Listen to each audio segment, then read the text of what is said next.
धन्यवाद प्रिय साथियों, हमारे यूट्यूब चैनल की टू सक्सेस में आपका बहुत बहुत स्वागत, अभिनंदन और वंदन है। बड़ा अच्छा आपका प्यार मिला, हमें सपोर्ट मिला।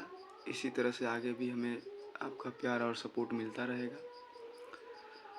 आज हम आर एस अग्रवाल क्लास 7 का एक्सरसाइज 14 के क्वेश्चन नंबर 7 को सॉल्व करेंगे। इसके पहले आप लोगों ने 1 से लेकर 7 तक का वीडियो देख लिया होगा। आशा करते हैं उससे आपको बहुत सारा बेनिफिट मिला होगा।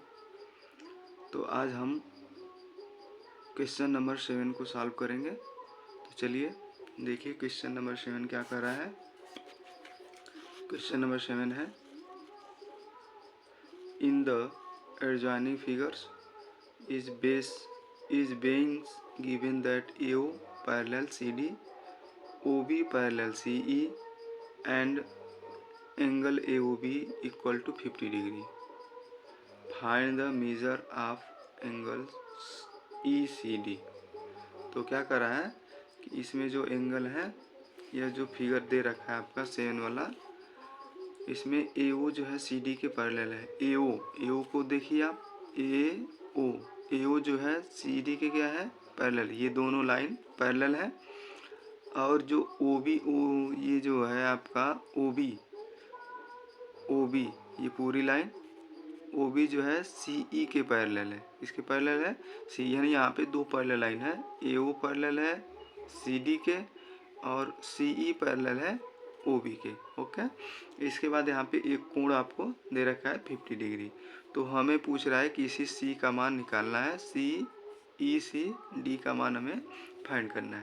तो कैसे फाइंड करेंगे, चलिए हम फिगर बना लेते हैं इसका और इसके बाद इसको फाइंड करते हैं। ठीक, बिल्कुल। चलिए फिगर बना लिए हैं, तो इसको हम कैसे डिफाइन करेंगे, ध्यान से देखिएगा। यहाँ पे पहले क्या दिया है उसको हमें यहाँ पे लिख लिया जाता है। तो यहाँ पे दे रखा है कि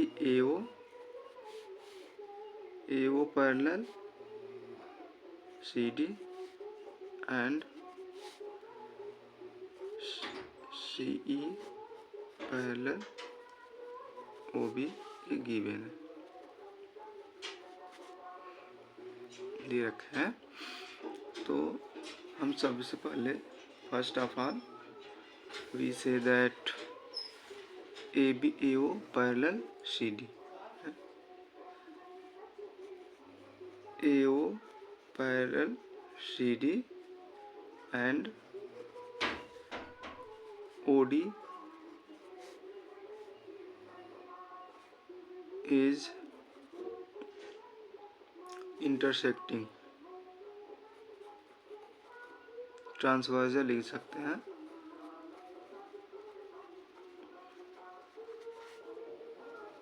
ट्रांसवर्जल लाइन। ओके, हम पहले इसको लेंगे, AO पैरेलल CD को लेंगे। AO जो है CD के बराबर है and OD is the transversal line. ये जो OD है इसका ट्रांसवर्जल लाइन है। यदि सपोज दैट इसको हम थोड़ा सा आगे तक बढ़ा दें तो आपको दिख रहा है कि ये दोनों पैरेलल लाइन है। इसको ये लाइन OD जो है ट्रांसवर्जल लाइन जो है विसेक्ट कर रही है। तो आपको पता है कि आप इसको थोड़ा सा इस एंगल से यदि ऐसे देखेंगे तो ये जो आपका है OA है और CD है, ये दोनों पैरेलल लाइन दिख रही है और ये लाइन इसको क्रॉस कर रही है। ठीक, इस तरह से आप देखेंगे तो ये लाइन इसको क्रॉस कर रही है। तो जब यह OD इसका ट्रांसवर्जल लाइन है तो ये जो कोण 65 डिग्री बन रहा है। ओके, और यह 65 डिग्री इसके बराबर होगा।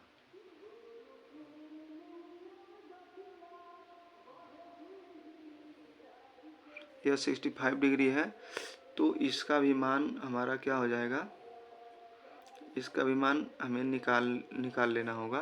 तो इसका मान यदि निकाल लेंगे तो इसके अनुसार इसका मान भी हमें आ सकता है। ठीक, तो यह 65 डिग्री है तो इसका मान कितना होगा, तो इन दोनों को हम क्या करेंगे, जोड़ लेंगे। दोनों को क्या करेंगे, जोड़ लेंगे। कैसे, angle AOD plus angle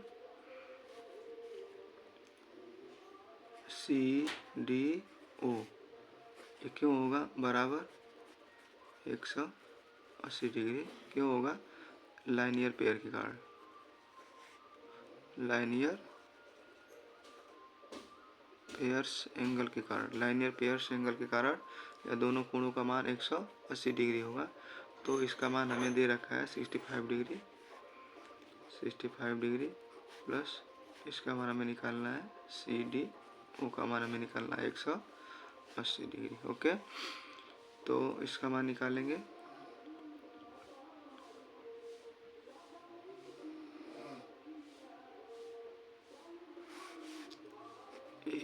angle CDO equal to 180 minus 65, okay sorry 65 degree.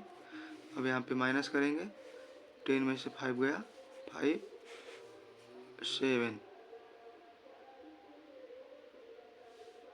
में से 6 गया, 1 और 100 angle CDO equal to 150 degree. Okay, अब इसका मान जब हमें 150 डिग्री आ गया, इसका हम 150 डिग्री अगर निकाल लिए तो इसका मान हमें बहुत ही आसानी से आ जाएगा। तो इसका मान हमें क्या निकालना, हमें ECD का ही मान निकालना है। यहाँ पे पूछ रहा था ECD का मान क्या होगा, ECD। ओके, तो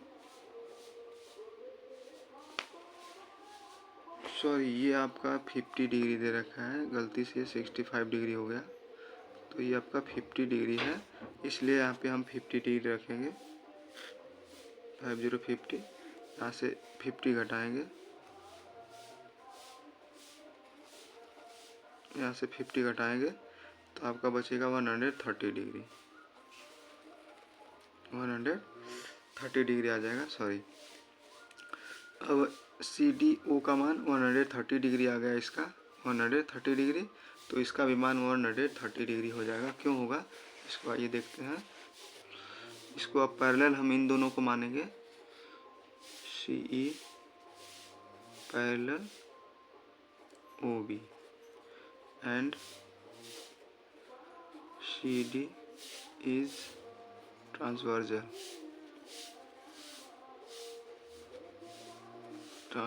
line, CD is transversal line and angle. अब इसको थोड़ा सा यदि हम आगे बढ़ाएं, इस तरह से आगे बढ़ाएं तो ये दोनों लाइन पैरेलल है, इनको यह ट्रांसवर्सल लाइन CD जो है क्या कर रही है, बिसेक्ट कर रही है।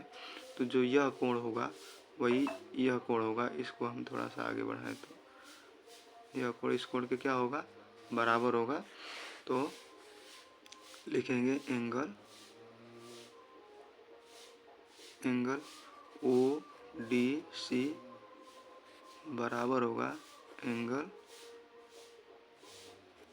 ECD के। क्यों एंगल होगा, अल्टरनेट एंगल के कारण।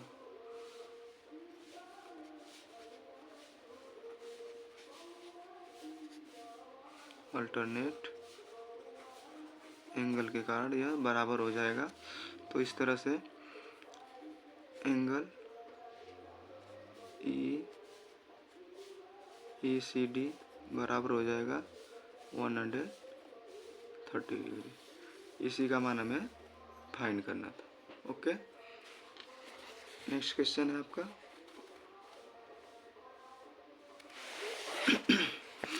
नेक्स्ट क्वेश्चन क्या है, नेक्स्ट क्वेश्चन दिया है question number 8। In the adjoining figures it the given that AB parallel CD angle ABO equal to 50 degree and CDO equal to 40 degree. Find the measures of angle BOD।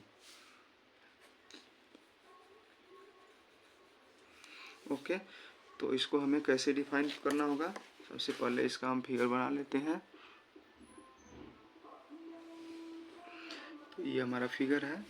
अब इस figure में हमने क्या किया, एक बीच से एक लाइन ड्रा कर दिया जो AB और सी डी के पैरेलल है, दोनों लाइन के यह पैरेलल लाइन है जिसका नाम है ई ओ एफ। ठीक, तो हमें इसमें कुछ नहीं करना है, बस आपको बता देना है कि यह किसके जो है यह एंगल, यहाँ पे देखिए यह एक एंगल बन रहा है और यहाँ भी एक एंगल बन रहा है। ठीक, अगर इस लाइन को थोड़ा सा हम और आगे तक ड्रा करें, इसको अगर आगे तक बढ़ाएं और इसको भी थोड़ा सा आगे तक बढ़ाएं इस तरह से, तो देखिए ये पैरेलल लाइन्स हैं, ये पैरेलल लाइन्स हैं, ये तीनों पैरेलल लाइन्स हो गई। ठीक, अब इसमें हम बहुत ही अच्छी तरह से डिफाइन कर सकते हैं। तो हम कैसे डिफाइन करेंगे, सबसे पहले हम लेंगे कि सबसे पहले बताएंगे कि ए बी जो है वह ई एफ के पैरेलल है ना। तो यहाँ पे लिखेंगे A B parallel E F. Okay, जब ए बी ई एफ के पैरेलल है तो इसका जो एंगल होगा, तो यहाँ पे लिख सकते हैं एंगल ए बी ओ बराबर होगा एंगल बी ओ एफ के। यह एंगल दोनों बराबर क्यों होंगे, क्योंकि यह अल्टरनेट एंगल के कारण बराबर हो जाएंगे, क्योंकि यह जो एंगल है इस एंगल के क्या होगा, बराबर होगा। अल्टरनेट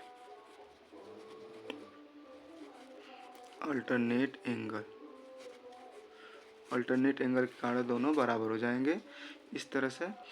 इसके बाद इसका मान हम लिख देंगे angle B O F equal to ये भी आपका 50 डिग्री हो जाएगा। ठीक, इसके बाद वही काम यहाँ भी करेंगे। अब इस दोनों को पैरेलल लेंगे ना, तो अब यहाँ पे लिखेंगे E O F parallel C D.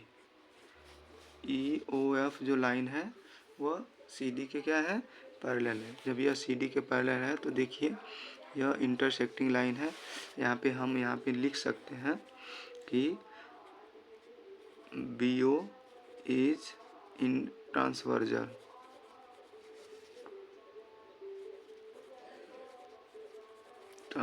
Line. फिर वही चीज़ यहाँ भी लिखेंगे कि O D is transversal.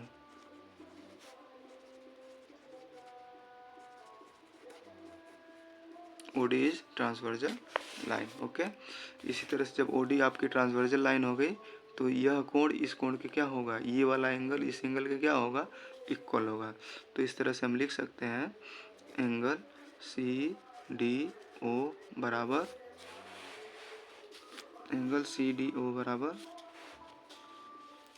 C D O, यानी हम इस कोण की बात कर रहे हैं। यह जो एंगल होगा इस एंगल के बराबर, तो इसका नाम क्या हो जाएगा, F O D, angle F O D. Okay, तो सी डी ओ का मान कितना है, इसलिए एंगल एफ ओ डी बराबर कितना डिग्री हो गया, 40 डिग्री। यही हमें दोनों डिफाइन करना था। Find the measures of B O D. तो हमें लास्ट में ये बताना था कि इस पूरे एंगल का मान कितना होगा, ये पूरा एंगल कितना होगा ना। तो यहाँ पे लिखेंगे angle B O F plus angle F O D equal to angle B O D. Okay, ध्यान दीजिएगा यहाँ पे हमने क्या लिखा है, एंगल बी ओ एफ, यानी ये वाला एंगल है, जो ये वाला एंगल, एफ ओ डी यानी यह वाला एंगल, दोनों क्या हो जाएंगे, दोनों एंगल्स बी ओ डी के क्या हो जाएंगे, इक्वल हो जाएंगे। तो दोनों का मान यहाँ पे हम रख देंगे। एक का मान है बी ओ एफ का मान आया 50 डिग्री और इसका मान आया है 40 डिग्री।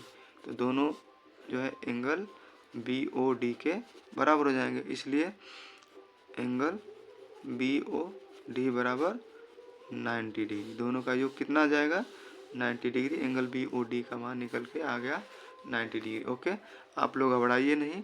अगर मान लीजिए यहाँ पे दोनों का मान लिखे हैं तो एंगल बी ओ डी इधर लिखे हैं ना, तो आप सोचेंगे कि सर इधर क्यों आपने लिख दिया, तो उससे कोई दिक्कत नहीं है, आप इसको इधर उधर कर सकते हैं। ठीक, इसके बाद है क्वेश्चन नंबर। ठीक है, तो इस वीडियो में हम इतना ही रखते हैं। फिर अगले वीडियो में अगला क्वेश्चन लेके आएंगे। धन्यवाद।